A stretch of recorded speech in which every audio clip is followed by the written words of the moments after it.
Hoje eu quero falar pra vocês de um dos melhores livros que eu li nos últimos tempos, que é A Marca da Vitória, escrito por Phil Knight, o criador da Nike. E eu estou com o meu livro aqui, e o meu livro ele tem um pouco de história, porque meu livro caiu na água e ele tá bem molhado, tá bom? Acho que dá pra ver, né, Luquinha? Que ele tá um pouco molhado, ele tá muito molhado.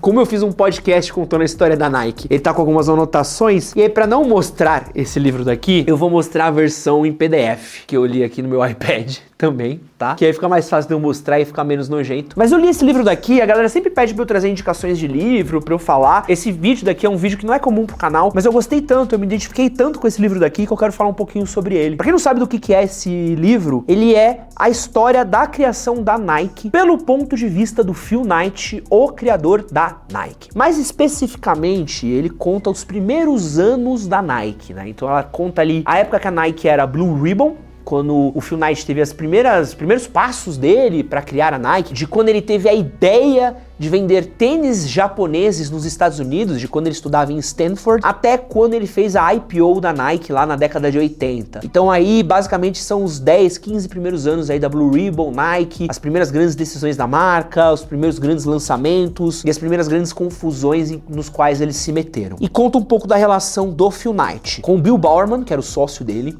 com os funcionários deles, com os japoneses, que eram os caras que vendiam os tênis pra eles no começo, né? Pra quem não sabe, a Blue Ribbon, ela era uma revendedora de tênis, então eles compravam tênis da Onitsuka no Japão e revendiam nos Estados Unidos, e também um pouco da relação deles com bancos. Então é uma história muito interessante, muito legal e assim, é muito louco, porque nada que eu tô falando aqui parece interessante, né? Nada que eu tô falando parece legal. Eu lembro quando eu falei desse livro pra minha namorada, ela cagou. Ela falou assim, eu não acredito que você vai comprar esse livro. Parece o livro mais chato do mundo sobre a história da Nike. Eu olhei e falei, pô, será que ela tá certa? Será que é chatão, né? Ler a história da Nike? E conforme eu ia lendo, cara, esse daqui é um dos livros mais interessantes e mais legais que eu li em muito tempo, porque ele é um livro sobre empreendedorismo, sobre o espírito empreendedor e sobre como é difícil pra caralho ter o próprio negócio. E o jeito como o Phil Knight escreve é tão autêntico, e a coisa que eu mais gostei desse livro, a gente lê muita coisa hoje que tem muito esse papo de coach, né? Eu gosto de falar que é o Thiago Nigrismo cultural, né? É tudo essa coisa cheia de autoajuda, cheio de trabalhe enquanto eles dormem, cheio de acredite nos seus sonhos, cheio de tenha pensamento de chefe, cheio desse motivacional tosco, né? Uma coisa meio Flávio Augusto, cheio de frases de efeito. E o livro do Phil Knight, ele é só um livro realista, assim, sobre coisas reais, sobre bater cabeça, sobre dar errado, sobre as coisas não funcionarem, sobre tomar decisões erradas, que eu acho tão humano, tão real, que eu me identifiquei em tantas decisões ruins que eu tomei como sendo dono de empresa com ele, que eu fiquei apaixonado por esse livro, assim, eu não conseguia parar de ler ele. Tipo, até quando eu terminei de ler o que eu precisava ler pro podcast, eu olhei e falei assim, não, agora eu preciso terminar de ler o resto, porque assim, eu tava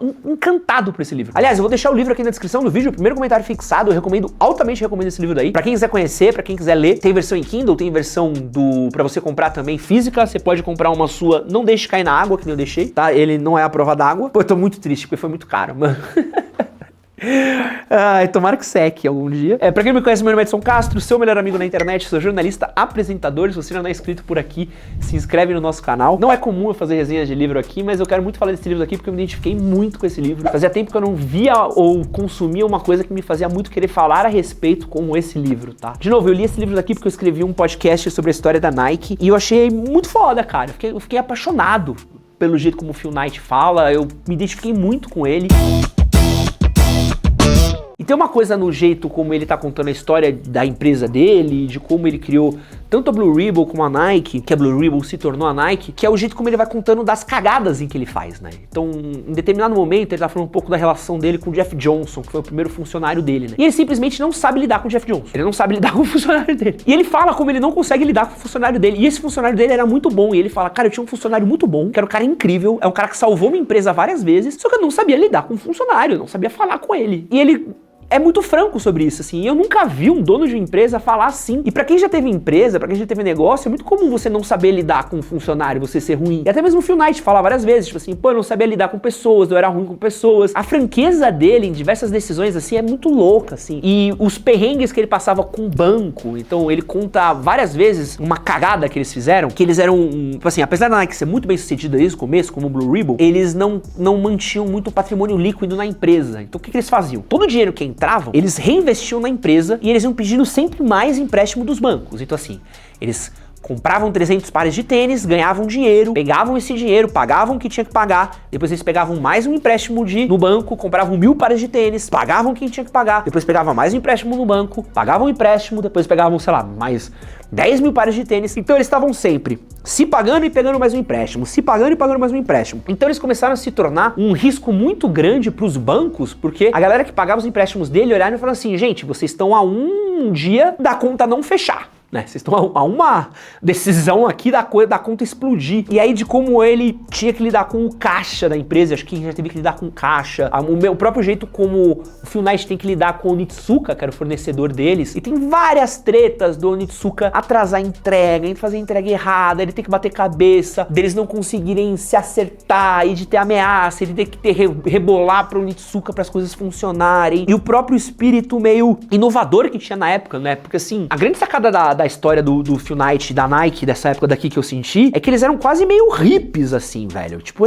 é muito louco, assim, a história deles. A corrida, nessa época, era uma coisa muito nova, né? Então, não era uma coisa tão grande, tão estabelecida como é hoje em dia. Então, as pessoas não corriam na rua o tempo todo. A Manuscity não existia óculos baixa pace, viseira de corrida, Garmin, essas coisas. Não, a corrida era uma coisa que tava começando a acontecer. Então, era uma coisa quase hippie. Eles tiveram que criar toda uma comunidade de corrida. O Bill Bowerman, que era o sócio do Phil Knight, ele foi um dos responsáveis pela popularização da corrida dos Estados Unidos. Então, a Nike, ela foi quase um fenômeno de boca a boca. Então, tem uma coisa muito de microempreendedorismo, quase de startup, quase uma coisa de criação de comunidade que eles tiveram que ter pra Nike poder acontecer. Várias decisões eram feitas com pessoas pequenas, então o logo foi feito por uma estudante, a ideia deles foi feita dentro da empresa, o primeiro escritório deles era um lugar todo fudido que eles pegaram, várias coisas que eles assinaram com o Onitsuka, que era uma gigante do Japão, eles meio que deram uma mentira pra eles, né? Então tem uma hora que eles assinam um contrato falando que eles têm um escritório na costa leste, eles não tinham. E é uma coisa que eu acho que qualquer um que já empreendeu, já teve que passar por um momento disso, de você fazer uma entrega, prometer uma entrega, falar, você consegue fazer isso? Fala, não, consigo,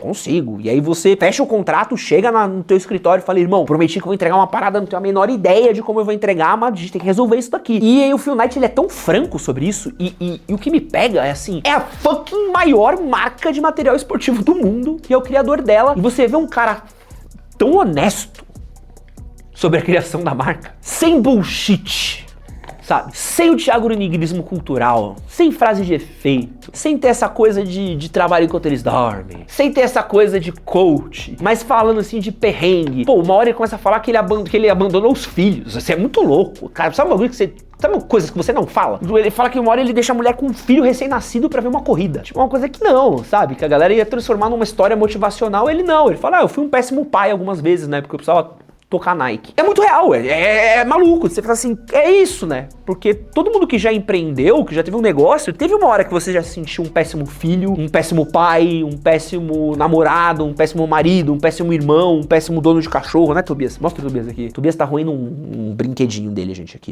Pra vocês entenderem. Tá bem, meu amorzinho? Tá bem? Essa franqueza e o jeito como ele narra essa história, como se fosse uma autobiografia. E assim, eu sabia tudo o que ia acontecer, ao mesmo tempo eu tava muito intrigado pra assim, não é que eu quero saber o que vai acontecer. Eu quero saber o que vai acontecer emocionalmente com o Phil Knight. Né? Eu quero saber o que vai acontecer na cabeça desse cara louco contando essa história maluca e nas pessoas envolvidas. E eu fiquei apaixonado por essa história, velho. Tipo, é muito louco, assim. Fazia... Pô, quase chorei no final do livro. Juro por Deus.